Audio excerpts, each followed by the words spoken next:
ഞാൻ എടാ നീ നീ നീ വെച്ചിട്ട് പോയേ പണ്ടിറക്കാൻ ഞാൻ പോലും പോടാ. ഇവിടെ എന്താണ് എല്ലാരും കൂടെ? ഇങ്ങ യാരും ഇല്ലയേ. എന്ത്? അല്ല ഞങ്ങൾ ഇവിടെ എല്ലാരും ഉണ്ടല്ലോ, അത് പറയാമായിരുന്നു. കേശോട്ടാ ആ ചീനിച്ചാണോ വിളിച്ചേ? ഓ ചീനു എന്നോട് വിളിച്ച അവന് വേറെ എന്തൊരു പണി, വേലയും കൂലിയൊന്നുമില്ല, ചുമ്മാ നമ്മളെ കിടന്ന് വിളിച്ചോണ്ടിരിക്കണേ. കേസു നീ കാലയിல ഒന്നും സാപ്പിടാമ താനേ വെളിയില പോനെ? അത് ഞാൻ ഇങ്ങനെ പോയപ്പോഴേ അത് പിന്നെ ഹോട്ടലിൽ നിന്ന് കഴിച്ചു കാണും.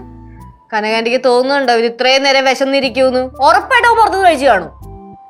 ഞാൻ ജംഗ്ഷൻ ചെന്നപ്പോൾ ഭയങ്കരമായിട്ട് വിശന്ന്, കൂടെ 2 ഫ്രണ്ട്സും ഉണ്ടായിരുന്നു. 2 ദോശ കഴിച്ചു. എത്രയാണ്?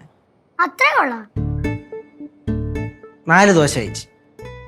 4 ദോശയാ? ആടി 4 ദോശ ഒരു ചായ അത്ര തന്നെ. ചായ മാത്രമേ ഉള്ളാ? ഒരു ഓംപ്ലേറ്റ്. ഒരു ഓംലേറ്റാ? ഡബിൾ ഓംപ്ലേറ്റ്. അത്രേ ഉള്ളാ? ഒരു പുഴുങ്ങിയ പഴം കഴിഞ്ഞ് ഇത്രേ ഉള്ളൂ. പിന്നെ ഇവിടെ ഉണ്ടാക്കി വെച്ചേക്കുന്നൊക്കെ ആര് കഴിക്കും? അത് വേസ്റ്റ് ആയി പോകത്തില്ലയോ? അതങ്ങനെ വേസ്റ്റ് ആവും, ഞാൻ കഴിക്കും. ഫുഡ് വേസ്റ്റ് ആക്കാൻ പാടില്ല, മോശമല്ലേ? മറ്റേ കൊച്ചോ? മറ്റേ കൊച്ച? മറ്റേ കൊച്ചാ? എടാ മെർലിന്റെ കാര്യമാണ് ചോദിക്കുന്നത്. മെർലിന്റെ കാര്യം? എന്ത് പറ്റി? ആ കൊച്ചു വീട്ടിലുണ്ടല്ലോ.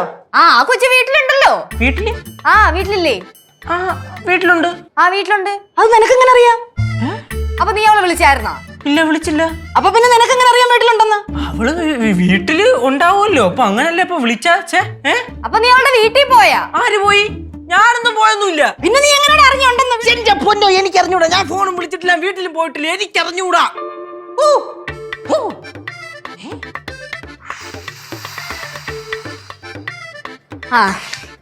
നീ ഇവിടെ നടക്കുന്ന സംഭവങ്ങളൊക്കെ പറഞ്ഞു തരാം. മെർലിനെ ഇവിടെ തന്നെയുണ്ട്. അതെനിക്കറിയാലോ. പയ്യപ്പറ അമ്മുമ്മയ്ക്കറിയാം, പക്ഷെ അവൾ ഇവിടെ ഉള്ള കാര്യം അവൻ അറിഞ്ഞൂടാ. അവൻ അറിയത്തില്ലയോ? ഇല്ലെന്ന്. അവൻ വന്നപ്പോഴത്തേക്ക് മെർലിൻ പറഞ്ഞു നമുക്ക് കേശുവിനെ ഒന്ന് പറ്റിക്കാവുന്ന്. അപ്പൊ അവൾ ഈ ഇവിടെയുള്ള കാര്യം കേശുവിനെ അറിഞ്ഞൂടാ. എന്നാ പിന്നെ അവനോട് പയ്യപ്പറ. കേശോ. എടാ നീ ഹോട്ടലിൽ നിന്ന് കഴിച്ചിട്ട് വന്നല്ലേടാ? തന്നെ വീണ്ടും കഴിക്കുന്ന ഫുഡ് വേസ്റ്റ് ആയി പോകുന്നല്ലേ പറഞ്ഞു നിങ്ങള്? എന്റെ വയറ്റിൽ എന്താണ് ദഹിക്കുന്ന വല്ല മിഷീനും വെച്ചിട്ടുണ്ടോ? മേടിച്ചു വെച്ചേക്കണ് ചേച്ചി. ഇത് ഗണപതി ഭഗവാൻ അനുഗ്രഹിച്ചെന്ന വയറാണ്. എന്നാ പിന്നെ നിനക്ക് ആ വയറ് വെച്ചാ വിൻസെന്റ് തോമസിന്റെ വീട്ടിൽ പോയാൽ പോരായിരുന്നോ? ആ മെർലിനോട് പറയാതെങ്കിൽ നല്ല ഭക്ഷണം കൊച്ചുണ്ടാക്കി തന്നേനെ. അയ്യോ, ആ പേര് മാത്രം ഓർപ്പിക്കല്ലേ. വിൻസ്റ്റൺ തോമസ് ചിലപ്പോ ആ കാലം എന്നെ പിടിച്ച് തിന്നു. ചേട്ടാ അങ്ങനൊന്നും പറയല്ലേ. പാവം മെർലിൻ ചേച്ചിയുടെ അച്ഛൻ. പാവാ? അങ്ങനെ എടി, അങ്ങനെ വെറൊരു സൈക്കോണ്. ആദ്യം പറഞ്ഞാലേ അങ്ങേറെ പിരി ഒന്ന് ഇളകിയിരിപ്പുണ്ടോ എന്ന് എനിക്ക് ഡൗട്ട് ഉണ്ട്. അങ്ങേറെ പിരി ഇളകിയതുപോലെ തന്നെ അങ്ങേറെ മോളുടെ പിരി ഇളകിയിട്ടുണ്ട്. ഇത് എന്താണത്? അത് വല്ല കല്ലായിരിക്കും. കല്ല്? ഞാനൊന്നും പറയണില്ല. എന്തിനാ ചേച്ചി വെറുതെ ചോറ് കഴിച്ചോണ്ടിരിക്കുന്ന സമയത്ത് ആ കുട്ടിച്ചാത്തന്റെ പേര് ഉറപ്പിക്കണം? എന്താ ചോറിൽ കഞ്ഞി?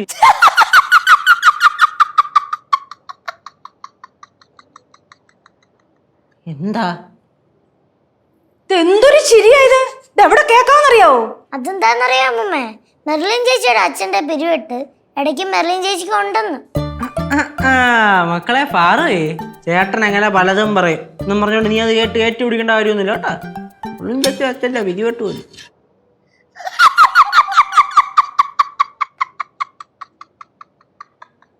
എന്താ സംഭവം? എന്താ ഇത്രയും ഡിലേ റിയാക്ഷൻ? അവള് പറഞ്ഞ കോമഡിക്കാണ്. ഇതിലിപ്പോ എന്തിനാണ് ഇതിനും വേണ്ടി തമാശ ഇരിക്കണ? ഇനിയുള്ള കേശുവിന്റെ അവസ്ഥ ഓർത്തങ്ങ് ചിരിച്ചു പോയതാ. നിങ്ങൾ എന്റെ അവസ്ഥ എന്തൊരവസ്ഥ?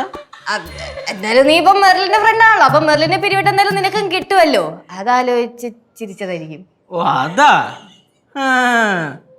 ഇടേട്ടെ, എല്ലാവർക്കും എന്നെ വളഞ്ഞിട്ട് കുത്തണ ഒരു ഏർപ്പാടുണ്ട്. ചേച്ചിയാണ് അതിന്റെ ലീഡർ. ഒരു ദിവസം ഞാൻ അതിന് ഏറി കയറ്റുന്നുണ്ട്. നീ എന്നെ ഏറി കയറ്റുവോ? എടാ നീ ഈ കാണിക്കുന്ന ജാട മൊത്തം ഞങ്ങളുടെ മുമ്പിലല്ലേ ഉള്ളൂ. ആ മെർലിന്റെ മുമ്പിൽ പോകുമ്പോ നിന്നെ മുട്ടടിക്കണാണല്ലോ. പിന്നെ മുട്ടടി. അത് നമ്മുടെ ഈ ഫ്രണ്ട്ഷിപ്പ്, ആ ഒരു സ്നേഹം ഉണ്ടായിപ്പോയി, അതുകൊണ്ടാണ് വെറുതെ വിട്ടേക്കണത്. അതൊക്കെ നമ്മുടെ ചെറിയ നൈസ് നമ്പറല്ലേ, എന്നാലും ഇതിനൊക്കെ മെരുക്കി എടുക്കാൻ പറ്റൂ. എന്റെ മെർലിനെ ചാടി ഒന്നും ചെയ്യല്ലേ, ചാടിക്കറി വരില്ല, അവിടെ തന്നെ നിക്കണേ. അയ്യോ പതുക്കെ പറയണ്ട, കുറച്ചൊരു ഉറക്ക വിളിച്ചു പറ, എന്നാലല്ലേ മെർലിനും അവിടെ പേരെന്തായിരുന്നു? Simon Thomas. സൈമൺ തോമസും കേൾക്കുള്ളൂ. என்ன சொன்னாலும் அந்த சைமன் തോമஸை உனக்கு ரொம்ப பிடிக்கும்னு எனக்கு தெரியும். ரொம்ப പിടിക്കും. എന്റെ പൊന്ന് കനകാന്റിയെ, ഞാൻ രാവിലെ നമ്മുടെ മെർലിന്റെ വീട്ടിന്റെ ഫ്രണ്ടിൽ കൂടെ അങ്ങോട്ടും ഇങ്ങോട്ട് പോകുമ്പോഴേ അങ്ങനെ അതിന്റെ ഫ്രണ്ടിൽ കിടന്ന് അങ്ങോട്ടില്ലാത്തോ ഇങ്ങോട്ടില്ലാത്ത അങ്ങനെ ഉല്ലാത്തിക്കൊണ്ടിരിക്കും. കാണുമ്പോ ഉണ്ടല്ലേ ചൂട് കട്ട കയറി. മതി മതി മതി മതി മതി. മോൻ കഴിച്ചു കഴിഞ്ഞില്ലേ? പാത്രം കൊണ്ട് കഴുകി വെക്കാൻ നോക്ക്. പാത്രം കൊണ്ട് കഴുകടാ. ഞാൻ കഴുകണം. ഒന്ന് ഹെൽപ്പ് ചെയ്തൂടെ കനകാന്റി? പ്ലസ് எனக்கு இன்ட்ரெஸ்டே இல்லை. ഫ്ലവേഴ്സ് സ്മാർട്ട് ഷോ ഫെബ്രുവരി 15 ശനിയാഴ്ച ആരംഭിക്കുന്നു. ശനി ഞായർ ദിവസങ്ങളിൽ രാത്രി 9:30 ഫ്ലവേഴ്സിൽ.